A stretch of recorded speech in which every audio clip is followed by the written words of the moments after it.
Hi, I'm here with Dr. Kathryn Stamoulis, who is based out of New York. Hi, Kathryn. Thanks for joining me Hi, today. It's great to it's have a you pleasure. here, and I really appreciate you taking the time to share your experience and expertise with my viewers at this conference.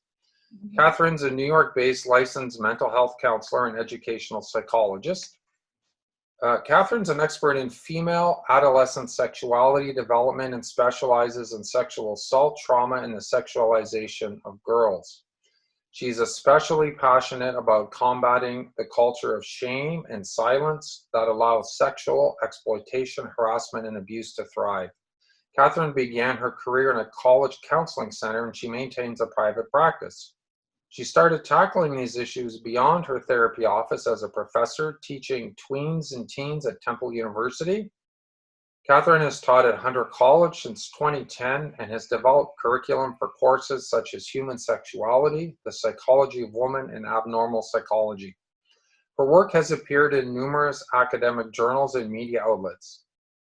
Active in the American Psychological Association, Kathryn is a past president of the Society for Media Psychology and Technology. The Society's mission is to give psychology away by being a source of information in the media, a philosophy that guides Kathryn.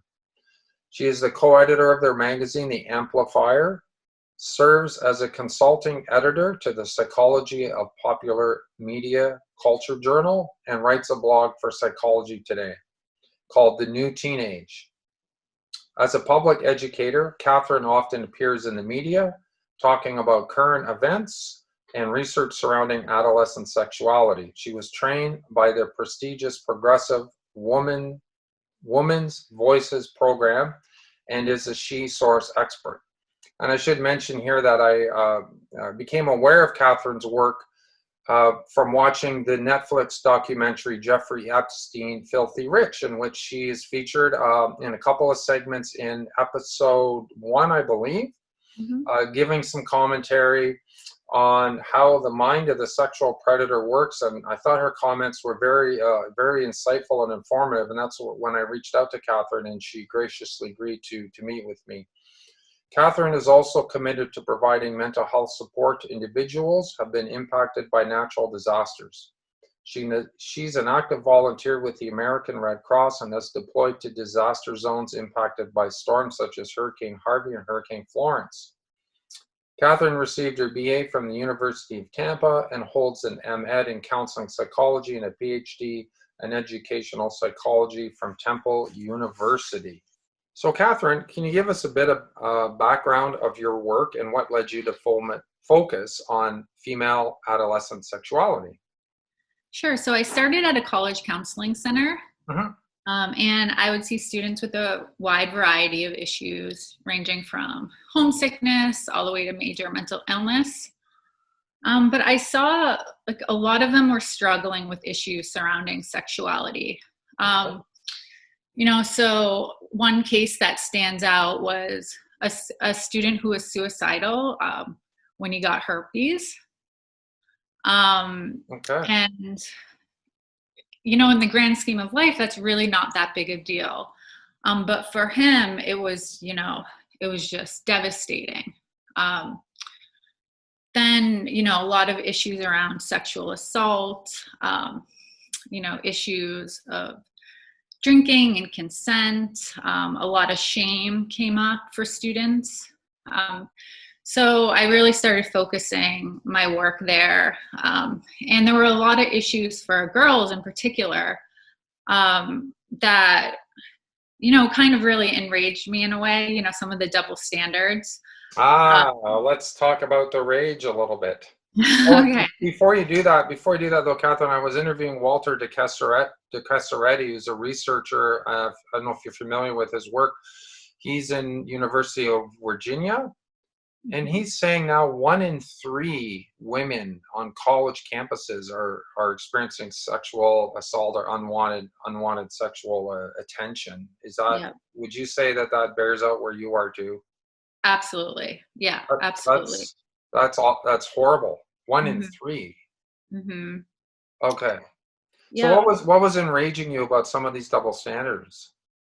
You know, when, say, take an example of someone takes sexually explicit photos, and they're, you know, sent around school, it would be the female victim, you know, who was in those photos that was getting the bullying and the harassment, and the person who sent them, you know, who committed the crime, or, you know, the really just disloyal, egregious behavior, you know, there was no blowback, you know, so it was on, you know, it was on the female, and she was the one really dealing with the shame, you know, surrounding that.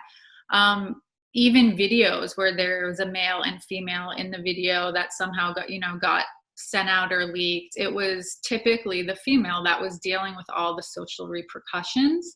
Okay. Um, so, So you for know, that, when you say social repercussions, because it's been a long time, and for a lot of my viewers since we've been in university and college, so just, you know, it's a whole different world. What do you really mean by social repercussions? Like, what does that look like in right. 2020 or yeah? Right. So, you know, the video being passed around to classmates, people laughing, making comments, you know, posting comments on social media about it. And then obviously sometimes students are ostracized for it, you know, shut out of their social groups. You know, basically just like humiliation, where, you know, if there was a male involved, it was maybe funny for them, or they even got, you know, some social pats on the back for it. But for the woman, it was, you know, it was really damaging to her reputation and her sense of security and safety. So it's sort of like this dynamic of, hey, if you're what, like cool, or you'll send me these pictures and now you're an idiot for doing that. Like it almost seems like this very like, I don't know if bait and switch is the right thing, but it's like I mean, double standard. But why, like, don't even girls bully other girls? Like, is this where, like, the idea of slut shaming, is that where that comes in? Like, how does that work? Yeah. So just to take a step back for a moment, if we're talking about real, like, young teenagers, say we have a Yeah. 13, 14-year-old who's just starting to go into high school, um, they're going to, you know, a lot of them are going to start getting these kinds of requests, you know, for pictures. And you kind of hinted to it. The request in itself can put them in a double bind, Right. meaning, if they do send the picture, then, you know, they're at risk of what happens if it leaks and people see it and it gets out. Um, but they're also at risk of being called a prude, or, you know, you have no chill, you're just, you know, you're so uptight, you're no fun. So they have that kind of pressure too. So if you take a 13-year-old, a 14-year-old, how are they equipped to navigate this kind of dilemma, this no-win No. dilemma? And most parents aren't talking to their kids about this or realizing it happens this young. So that's one scenario where, you know, they're really isolated and left to their own to kind of navigate this and figure it out. Then you have the other issue of when it is consensual. You know, as teenagers get older, certainly sexting and sending pictures, in my view, is part of healthy sexual expression. I mean, we're in the digital age now, and Yeah, so maybe they're in a relationship with the guy and they basically trust him, and, you know, yeah. they've been dating for a while, or whatever, that kind of scenario. Yeah. And if they want to, I know that's a key point. Like, if this feels good for them, this is a way they want to express themselves. It feels pleasurable. It feels Mhm. exciting and good. If Mhm. it doesn't, then that's a whole nother story. But Yeah. if this is something that they want to do, um, and then, you know, that can be a fine sexual, you know, way to express themselves.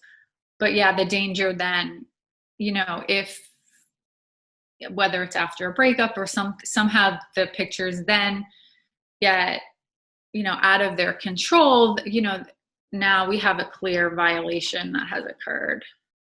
So are you referring to like what's called revenge porn, where let's say the guy has or I mean it could be same-sex couples, it doesn't really matter, I suppose, but for the sake of this discussion, let's just say the girl sends the pictures to the guy and they're nude or semi-nude or very sexual, and then she breaks up with him, and then out of his immaturity or jealousy or anger or hurt, he post them online without her consent, right? Is that? Yeah, absolutely. And now that's a whole new level of, what is that? It's almost like a form of abuse to her, would you say? Absolutely. I mean, it's on the continuum of sexual assault and violation for sure. It can be actually more traumatic sometimes because it's an ongoing thing. The pictures can live forever and they have no idea who has seen them. So you could be worrying your parent has seen them, or your brother, or an employer, your teacher. So that anxiety is so hard to overcome because we live online, especially during a pandemic. And it's almost, you just live, that anxiety is just always there because you don't know, when they're going to resurface. Yeah, Walter called that image-based sexual abuse. Yep. Or technology-assisted abuse. Mm-hmm. Yeah. Yeah. And then have you heard of cases where, so these pictures get posted and then somehow their name is associated with it, and then other random guys or even sexual predators track them down through that and then start harassing them? Yep. Oh, what a night. That just sounds like a nightmare to me, to be having that happen to you. Yeah, and I really became passionate about this. There were two cases, probably over a decade ago now, that have stayed with me. One was a 15-year-old girl, Phoebe Prince. Okay. She was in New England. She had just transferred to a new school, and she was intimate with a popular football player. And then the popular girls did not like that. And they started really bullying her and slut shaming her. The day she committed suicide, and the day she did it, these girls were driving by her as she walked home from school and threw cans of soda at her, calling her all these names. And that was, there weren't any pictures in that case, but there was a case in Florida of a 13-year-old girl, Hope Witzel. Topless photos went around the school. I mean, if you imagine a little 13-year-old, and she's just too embarrassed. Her such loving parents asking her, what's been going on with you, but the shame was so strong. Yeah. And embarrassed, and she also committed suicide. So really, those cases really, ignited a passion in me that we have to combat the shame surrounding it more so than just saying no. Like that, I don't find is it effective messaging. There are so many campaigns about don't take pictures, don't send pictures. But I think really what needs to be done is that parents and counselors, mental health professionals need to understand that this is going on and be talking about it on an ongoing basis. So kids know, if this happens to me, I have someone I can go talk to about it. Because in the scheme of life, it's not really a big deal. I mean, is your health, your safety, well, you have a long life ahead of you.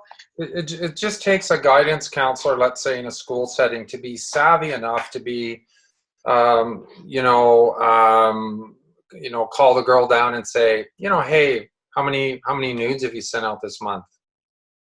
Mm-hmm. Or have you sent any nudes out? Or have you sent pictures? Or right, just to start the conversation. Is that what you mean? Or I don't know. I don't know about that. That might make people uncomfortable. But well, how would you bring it up then? I'm asking here because I don't really know. Yeah. I think just it could be part of a sex ed curriculum. I think parents, talking about it, if it comes up on TV shows, like using that as a good jump off, just talking to kids about, this happens, like this is now part of human sexuality, whether some people like it or not, it just is.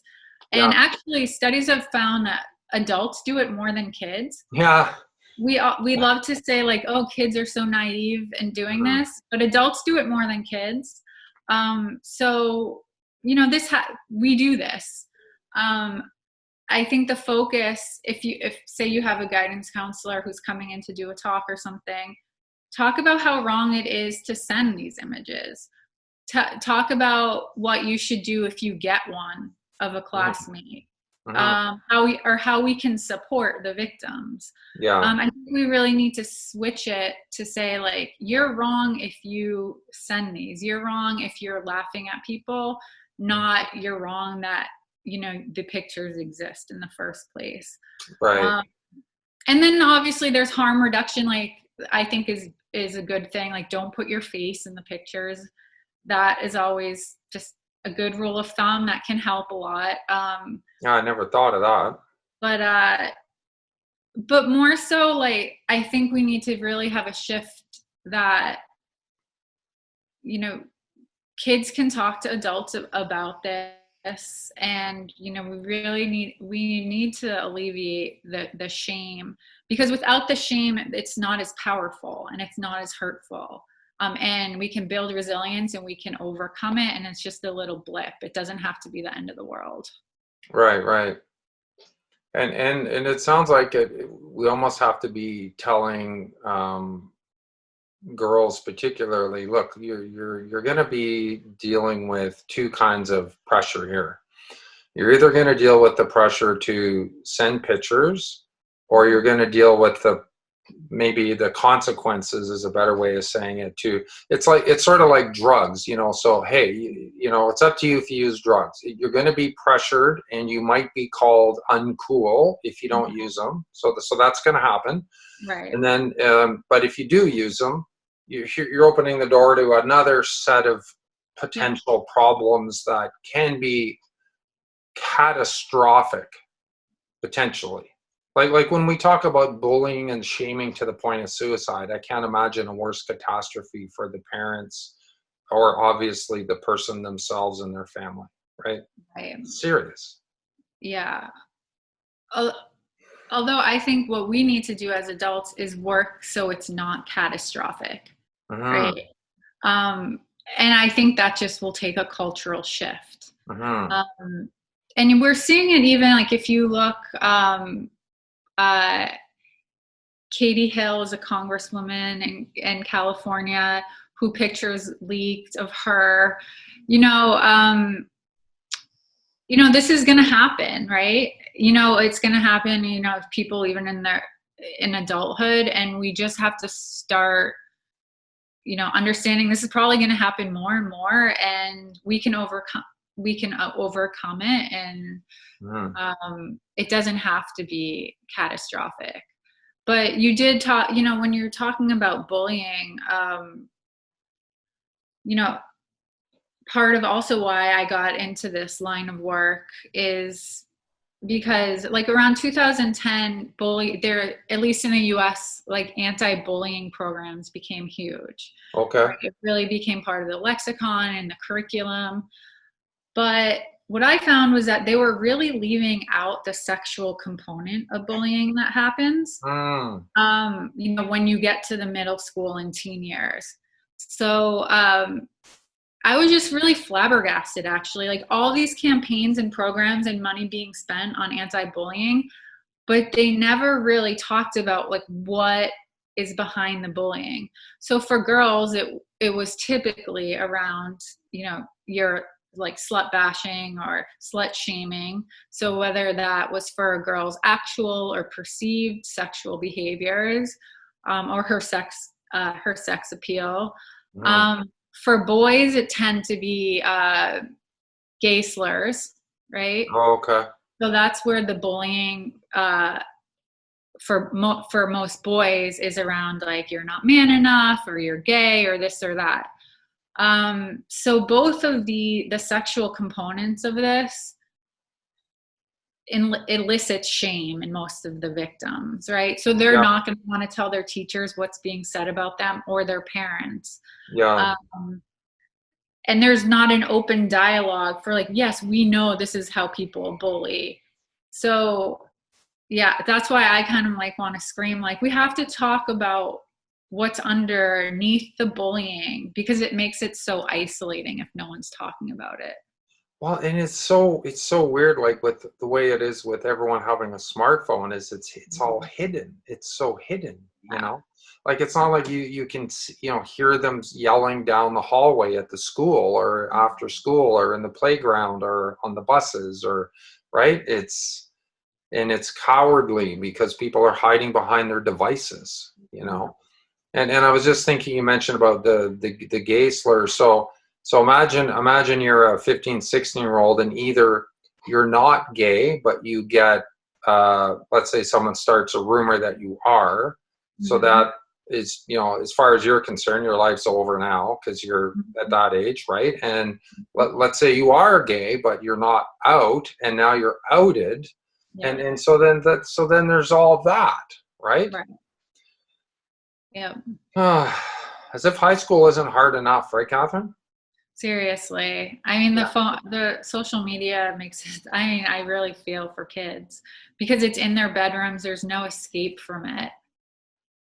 I had a client told me one time, a guy in his school, his girlfriend broke up with him, and he had a few pictures of her, so he just did an airdrop. You know what that is? Yeah. So if you have an iPhone, for the viewers that don't know, an airdrop means that you literally click on your iPhone a button, and it sends that picture to everyone within a certain physical distance from you that has a phone, right, and an iPhone. So, and I said, what? I was like, what? And he's like, oh, like, he just talked about it like it's no big deal. Like, this kind of thing goes on all the time. Right. And I'm thinking of these kids that are trying to navigate this, like, socially, emotionally, psychologically.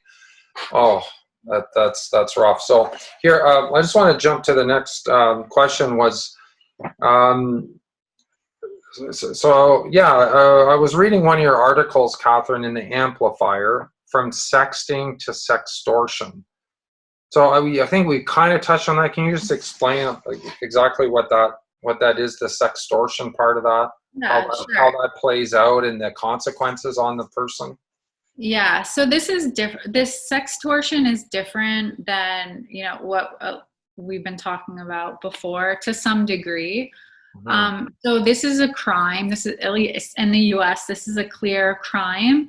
And what it is a predator will either gain access somehow through hacking, or through asking, or relentless asking for sexually explicit images of somebody. And then they blackmail them, basically, and they say, if you don't give me more, I'm going to release these. So now you have a victim who's terrified, and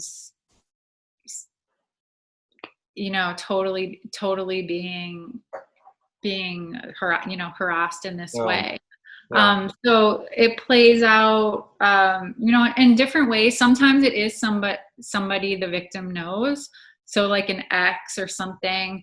There have been cases where people will like screenshot all their Facebook friends or their email contacts and say, hey, I have all your contacts. If you don't send me this now, I'm going to send everybody these pictures, if you don't send me more.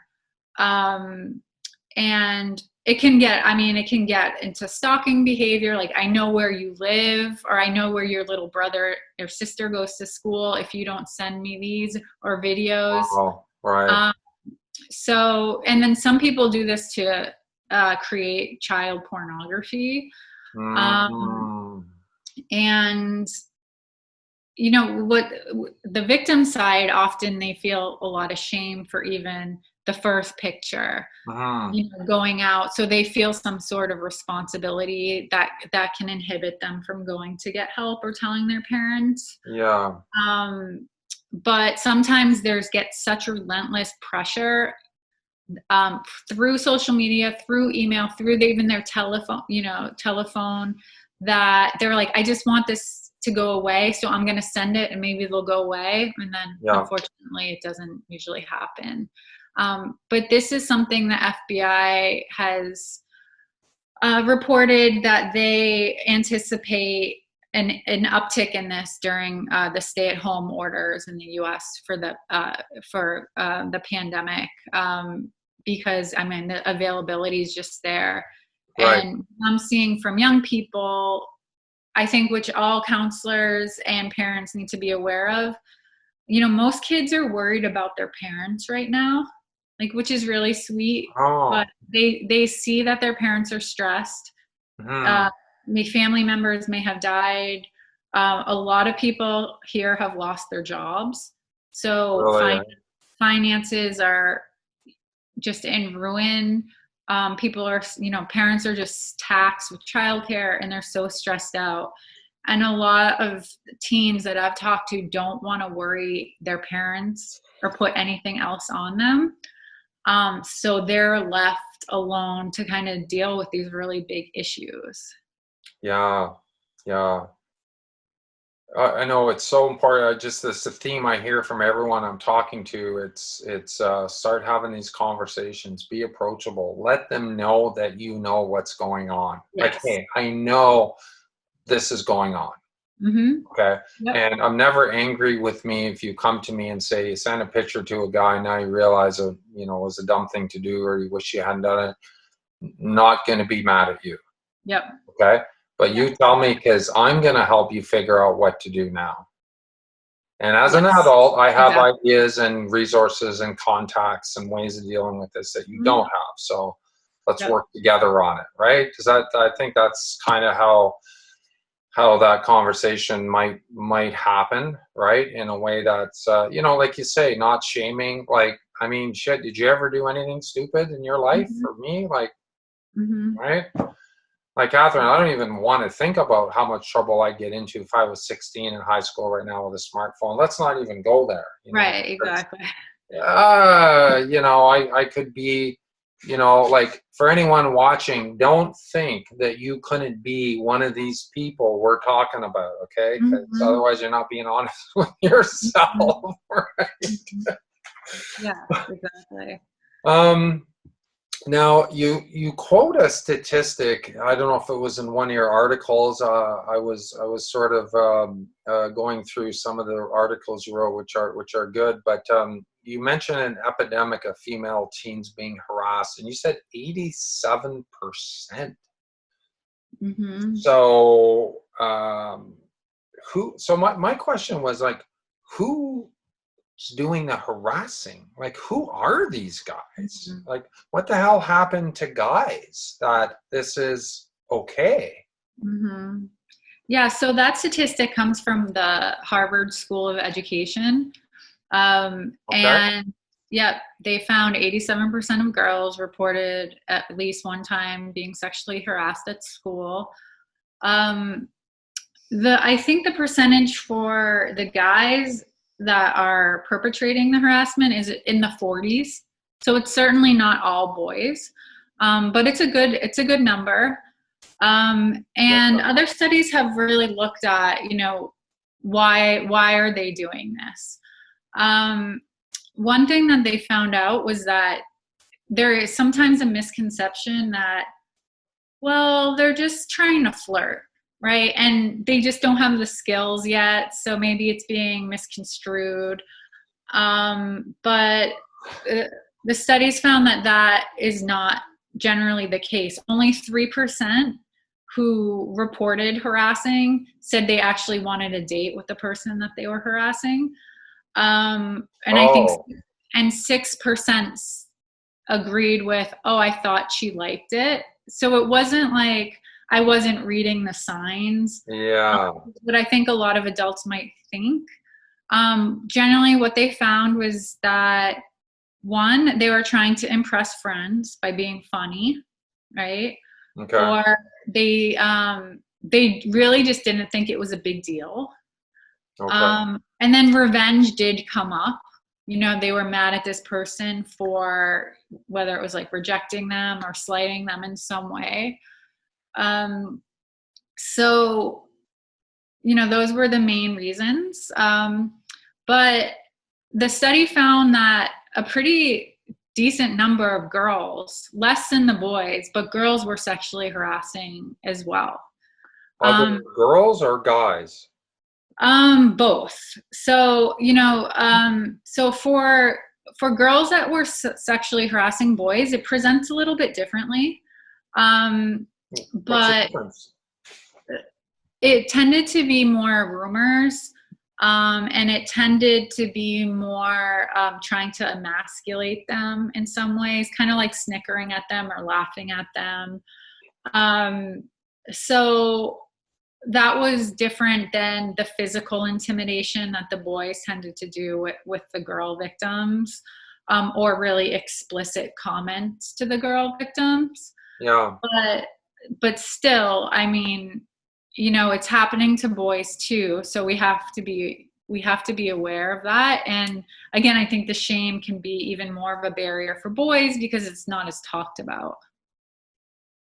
Yeah, and I'm thinking as a guy, like for me to admit I'm being like bullied by a girl, I mean, I get laughed out of the room, you know. Yeah, exactly. Like I'd be embarrassed to even, Yeah. so I'd laugh it off even if it was very hurtful, Yeah. or you know, I'd probably laugh it off or dismiss it, or maybe confide with one close friend or something like that. But you know, that's yeah, that's a hard one to deal with. I never really thought much of it going the other way, but I could see how girls can be, I mean, just people, but girls can be very, very hurtful and cutting in their remarks toward guys too, like you say, emasculating, and there's a lot of ways they could create a lot of pain for a young guy that just, I mean, you know, kids in high school, they just want to fit in and be liked, right?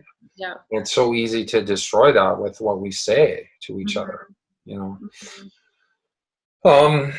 So just to focus on social media for a second, and you have a really interesting article in Psych Today about Fitspiration posts on Instagram. Remember that?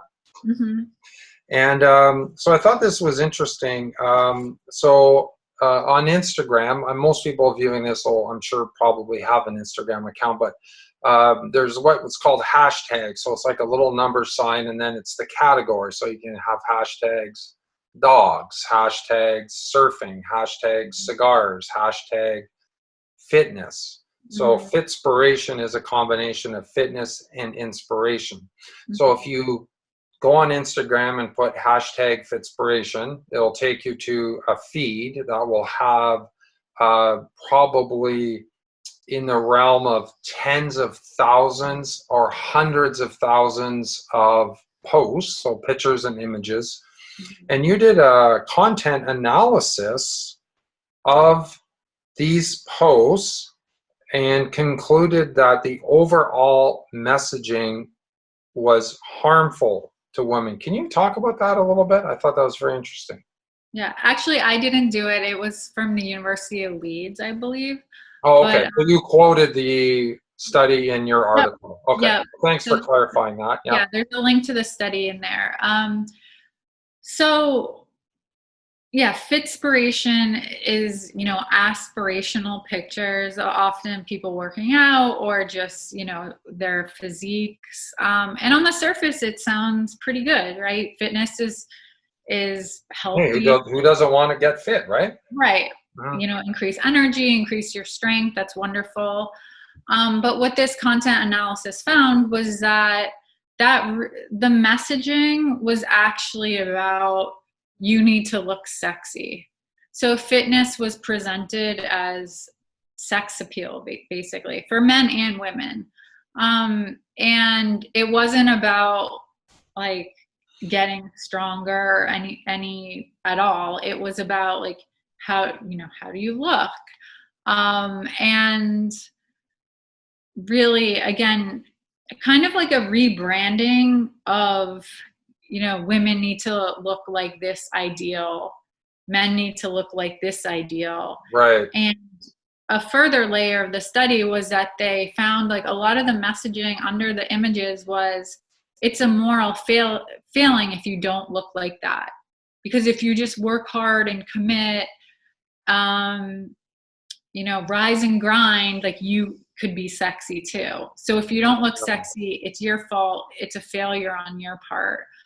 So it's like And a shaming kind of message in a way as well, right? It's not, it's you. There's something wrong with you. Not you're doing something that you should be doing different, but there's something wrong with you, maybe. exactly. Mhm. And I think if we want to generalize the results, to me, it's a little warning bell that like a lot of the social media campaigns or hashtags or popular content is just a repackaging of images, like, and I'll speak for girls or women, have like gotten throughout the years, but now they're just like branded as whether it's inspiration or female empowerment. Like if you look sexy, then this is what female empowerment is. But it's still that same ideal body type that has always been sold to women. But it's just kind of repackaged as sometimes feminism, sometimes empowerment or fitspiration. But it's the same old, buy these products so you can look this way, and you're only worthy if you look this way. And if you don't, it's your fault. Well, and I've noticed, and I think I've said this before, that the fitness industry, the beauty industry, and the fashion industry have a vested interest in making you basically dissatisfied with yourself. I'm talking to women here, and so they've a lot of those things have become sexualized in a way, and also corporations have created an ideal. Okay, because if you look at artwork in the Renaissance period, women were very large compared to today's standards, and that was held up as the ideal of feminine beauty. And in different cultures at different times around the world, there's different ideas of what that is, and so for women to, because let's face it, if you look that way, you've just won the genetic lottery, basically, and there's really nothing you've done. Maybe you work out and take care of yourself, but you kind of just won the luck of the genetic draw, I suppose, if you fit that ideal. So when you say it's harmful, what you're saying is it sends the message. And I guess women internalize this. Is that right? That there's something wrong with me, and I now have to spend a good portion of my life fixing that to be acceptable and be loved? Is that kind of where it goes, to be loved or accepted? Absolutely. So their value starts coming from, what their body looks like. And that's a component of sexualization. Yeah. And even for those that you're saying like are, hit the lotto in terms of their genetics, that fades over time, or it fades with an accident or a health issue. Oh, yeah. So if we're tying our worth as women into what our bodies look like, even if at some point in time they look like what we want them to, that's a losing battle, because you're not always going to look like that, or you're at risk, of anything happening in life. And then what happens then? Like where are you getting your value and your worth? And you really mentioned before, like the cognitive resources that it takes. That's something that really strongly angers me too. When I work with, teenagers or young women, the amount of time that they're putting in to, doing their hair, doing their makeup, or buying these products, or working out, is time that they could be spent, with their academics or with their friends or doing other things. So that is just such a shame in my opinion. Not that they can't value their, like wanting to look great is great, but it's about like, do you also value your other parts of yourself, your sense of humor, how good of a sister you are, your sports, your art, all of these other things. If those are there, then I don't worry so much about, if they're caring a lot about what they look like. But if someone feels like they can't leave the house if they're not wearing makeup or their hair is not done, then that's when it really indicates that sexualization might have occurred and there's an issue there that needs to be addressed. Well, yeah, and I mean, I think everyone understands, Kathryn, we're not talking about taking care of yourself. Yeah. Like I fix my hair, I shower, I shave, I groom, you do. Like we want to, we get on this call, we want to look presentable. I'm not going to roll out of bed in a t-shirt and bedhead, okay? But it seems that the messaging to women in particular, and more and more guys as well, is your value and worth depends on your ability to attract attention from the opposite sex. Yep. And my response is, no, it doesn't. Right. Okay. But then I'll say, it's tough with social media because girls or young women know that when they do post pictures that highlight their beauty or their sex appeal, those do tend to get more likes. So they're getting like a very tangible, concrete reinforcement. That more people will like you or when you do look this way. So it's hard. And it's just weird. Like I reflect on this, like how weird just that term like. So you think about how the mind might work. I got 50 likes, therefore I am liked. Yeah. No. It's someone was scrolling through their phone and came on your picture, and it happens to be something they think is nice. They click it, and then they scroll on to the next thing.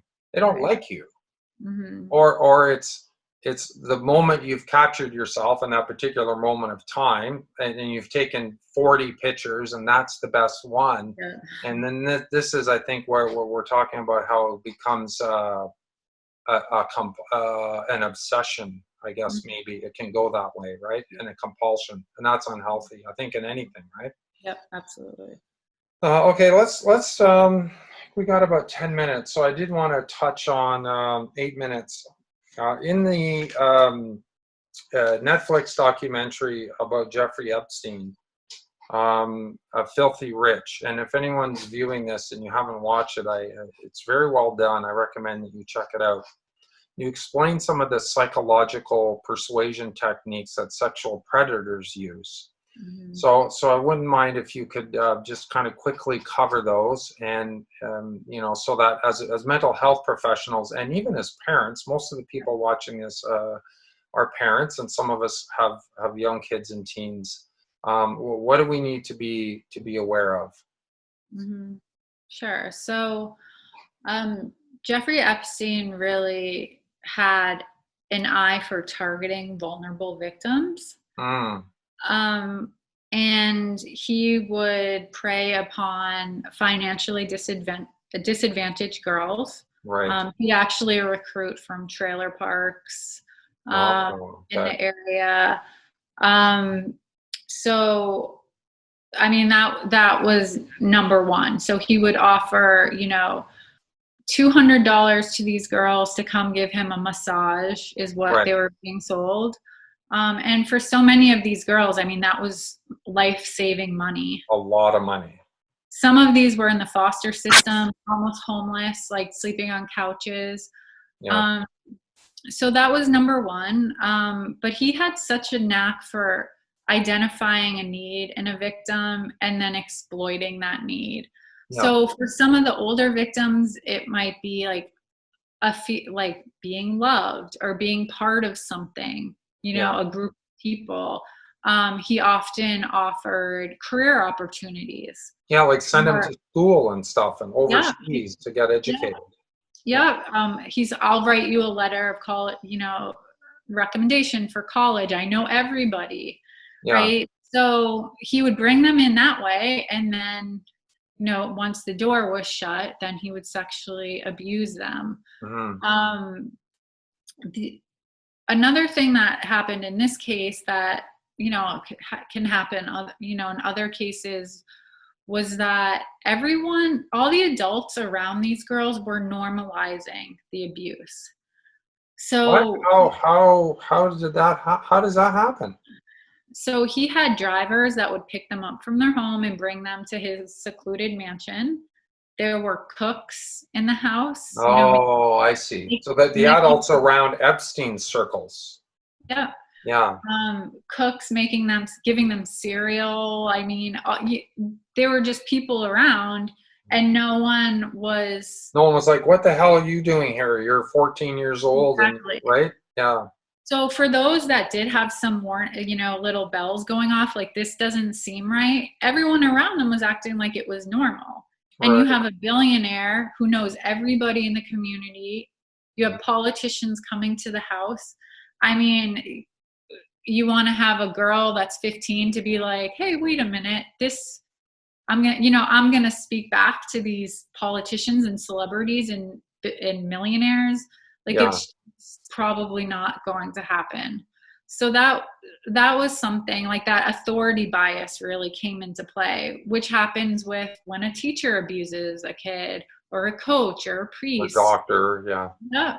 Yeah, like, well, this, like, they, especially a teenager, it's like, well, this is someone everyone respects. Who am I to voice my concerns when they're the expert here? Right. Um, so that was a big thing. He also used teenage girls to recruit other girls. I Um, find that really interesting, because before I watched the show, I was like, how did he find so many? Like, it's not like he just walked around and said, like, "Hey, do you want to come to my place? I'm a rich guy, and I'll give you money." Like, he had this whole kind of pyramid scheme of. Well, I'll let you explain it. Sorry, go ahead. Yeah. oh no, but that's exactly right. So once he had one girl, he would say, "Well, if you bring me another one, I'll give you another $200." Yeah. So Um, 400 now. Yeah. So, and that's what started to happen. He also had his female partner, Ghislaine Maxwell, who's now been in the news as well. Um, Yes. so what this really is the idea of social proof, which is a concept meaning like, well, if peers are doing something, then that means it's probably okay. Right. And that was a very conscious thing that he did. Like, he knew girls were, if a middle-aged man approached a 16-year-old, they're going to be like, ugh. Yeah, it's creepy. Go away. But if an 18-year-old girl is like, "Hey, come to Mhm. this mansion. It's so much fun. You can make a quick $200. Yeah. They're going to be like, "Well, okay." Teenagers tend to be impulsive and just kind of go with the flow sometimes. So, he did this. R. Kelly did the same thing. I mean, a lot of other abusers have done similar things. And the girls, they don't understand the long-term psychological effects of this kind of abuse. Mhm. And it's not their responsibility to understand that. It's like all the adults Yeah. that should be knowing this. Um, and then, of course, he did something also that is typical when we think of sexual predators. He threatened, for those that did want to leave or tell someone, he would threaten them. He'd had like detectives or some of his associates follow the girls, threaten their families. Intimidation. Yeah, Mhm. threatened to ruin them, which he could easily do with the power and connections he had. Mhm. So yeah, there were a lot of things, going on there that made him, unfortunately, such a successful trafficker. And what concerns me, Catherine, is now with everyone having an Instagram or a Snapchat account or a Facebook account, is in your opinion, is it not infinitely easier for people, maybe not at the scope of a Jeffrey Epstein, but is it not infinitely easier for people to perpetuate that behavior like basically what he did, just in a different way, without the mansions and the you know, the limo drivers picking them up. So yeah, right. I mean, aren't there people that troll through social media trying to groom these girls to exploit them either directly or maybe for somebody else? Do you think that happens? Oh, yeah, absolutely. And again, we're very concerned during the pandemic that it's increasing.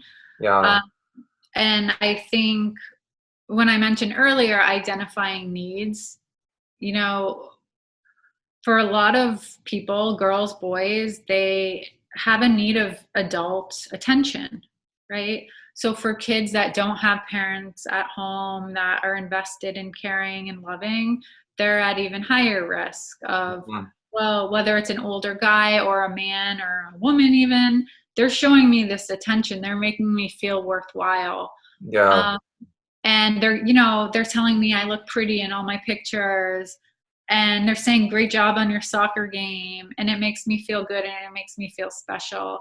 And then that's part of the grooming process, of course. And then over time, oh, well, send me a picture or let's meet up. Right. That becomes, the trust has been built. So for us as mental health professionals, and many of us as parents, we have to teach kids that this is what they do. But we also have to look out for the kids that we know as professionals or in our neighborhoods that don't have the parents that are active in their kids' lives. And we need to check in on those kids because they're most at risk. And for some, and this, which is so heartbreaking, even having to deal with when they are sexually abused, it's almost to them worth it because of what else they're getting from it, which then they don't realize how devastating lifelong it is. But in the moment, some of Epstein's victims were saying it was awful to be sexually abused by him. Yeah. But everything else was giving me so much that it made it okay. It was like a sunk cost. It made it worthwhile for me to go back because he asked me about my family. He seemed like he cared about me. And I didn't get that from anybody. So that's why, if I ever am educating in schools or teachers, administrators, it's look for the kids that maybe they're using drugs, or the kids that are falling asleep in class, or the kids that have absent parents that don't seem to care about their education. Those are the most vulnerable kids. And they really need an adult in their life, to be propping them up so they are less susceptible for that kind of grooming. Absolutely. Okay, well, one last question before we wrap up, and you have kind of answered it, and it's what's a challenge that you can give to people watching this that work in mental health? You mentioned a few things keep your eyes open, talk, don't shame, but I don't know if you're going to reiterate one thing or a new thing, what would that challenge be, Kathryn? Yeah, I think having open communication and bringing these types of things up as much as possible, so your clients know that you're a safe person, to talk to about it. It could even be something like you're writing a blog on your website and they see oh, he knows about this stuff. So even if it's not something that came up in session, I know if this ever happened, I could talk to him about that. My view is really we have to talk about open and honest sex education from early childhood, so toddler years, in an age-appropriate manner, of course. Yes. But it has to be ongoing so kids know that they can talk about questions. They can say, hey, this happened to someone at school. Like, this seemed weird to me. What do you think? You know, talking about it as much as possible without shame. I think that is just such the key. And it's hard for parents. It's hard, you know, hard for a lot of people because we may not have grown up that way. Like, we've grown up with a lot of, you know, shame for whether it's our parents or religion or community. But it's our responsibility to get over that if we need to personally, and just be able to just talk freely about it. We have to be okay if our teenagers are like, ew, mom, stop talking about it. It's gross. Yeah. Be like, okay, well, I'm going to keep talking about it anyway. So that's fine. You know, so bring up like articles you read might be an easy way, or like, I heard this is happening at your school, but never like, I just want to reiterate, never be like, if you do this or this happens, this is the end of your life. Like, your future's destroyed, or you'll never get into college now, or that, because think of the teenage brain. They are so focused on the now. They can't think long term. They can't be devastated by these kinds of things that are likely going to happen to a lot of them. So we have to be able to teach resilience, and we have to be able to teach, you know, reach out to your support system. You know, they're there to help you. And, you know, we need to be those people that are there to help. Yeah. Oh, well said. Thanks, Kathryn. I think we'll wrap up here now. Again, I appreciate you taking the time to share your insights. Keep up the great work. I think it's so important what you're doing, and addressing some of these issues that have become very important in our culture. And teenagers and kids need us more than ever. You know, a lot of these problems these problems are caused by adults a lot of the times, and it's up to us to help fix them. It's not up to them, you know. So thanks so much, and keep up the great work, and love to stay in touch. Yeah, definitely. Yeah, okay. Bye for now. Thanks so much for having me. Yeah, you're welcome.